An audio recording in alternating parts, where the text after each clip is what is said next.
ইন্ডিয়াতে থাকতে না আমি খুব একটা ডিম খেতাম না, মাছটাই বেশি খেতাম আর মাঝে মধ্যে মাংস খেতাম। ডিমটা খুব কমই খাওয়া হতো, কারণ ইন্ডিয়াতে যে ডিমগুলো পাওয়া যেত আমার কোনো রকম কোনো টেস্ট বা গন্ধ আমি কিছুই পেতাম না। আমার মনে হতো কি যেন একটা খাচ্ছি। কিন্তু আমেরিকাতে আসার পর যেহেতু এখানে মাছের তো এমনি সমস্যা আপনারা জানেন, অনেকবারই বলেছি আপনাদের। তো এখানে ডিম আর চিকেনটাই মানুষজন বেশি খায়। তো এখানে আসার পর থেকে আমিও ডিমটা খাই, যদিও আমার ডিমে কিন্তু আগে বেশ ভালো পরিমাণ আমার অ্যালার্জি হতো, কিন্তু এখানে আসার পর আমি ডিমটা মোটামুটি খাই। তার কারণ হচ্ছে এখানে যে লাল ডিমটা পাওয়া যায় একদম দেশি মুরগির ডিমের মতন গন্ধ, এত ভালো টেস্ট আর খুব সুন্দর একটা মিষ্টি গন্ধ আসে ডিমের। তো সেই জন্য এই লাল ডিম দিয়েই আমি আজকে একটু অন্য কিছু বানাচ্ছি, কারণ সেই একঘেয়ে ডিমের ঝোল বা ডিমের ঝাল সেই একই রকম খাওয়া হয় বা ডিমের কালিয়া করে খাওয়া হয়।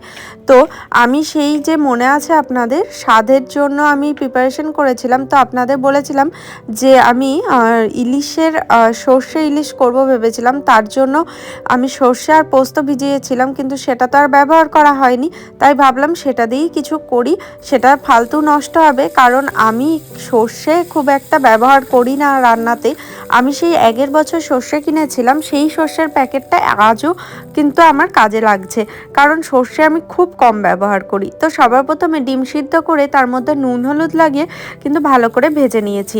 আর এইদিকে তেলের মধ্যে কালো জিরে ফোড়ন দিয়ে পেঁয়াজটা ভালো করে হালকা করে একটু ভাজা ভাজা করে নিয়েছি। সামান্য একটু হলুদ দিয়ে পেঁয়াজটা আর একটু ভাজা ভাজা করব। আর আমি মশলা যেটা বানিয়েছিলাম তাতে ছিল সর্ষে, পোস্ত, সামান্য 4টে মতন কাজু আর 2 চামচ মতো টক দই, সামান্য একটুখানি নুন আর 2টো কাঁচা লঙ্কা, ব্যাস।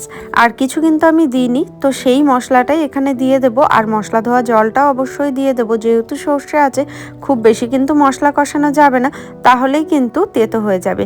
ও হ্যাঁ, আমি আদা রসুনের পেস্টও কিন্তু 1 চামচ দিয়েছিলাম পেঁয়াজ ভাজার সময়, সামান্য একটু পরিমাণে। আর টমেটোটা মশলার সাথে দেব না, অন্যভাবে ব্যবহার করব। একটু ফালা ফালা করে একটু বড় বড় করে কেটেছি আর সেটা এখানে দিয়ে দিলাম।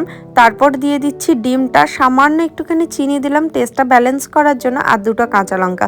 10 মিনিট মতন রান্না করে সর্ষের তেল দিয়ে নামিয়ে নিলেই রেডি ইজি টেস্টি সর্ষে পোস্ত দিয়ে ডিমের এই রেসিপিটা। অবশ্যই জানাবেন কেমন লাগলো।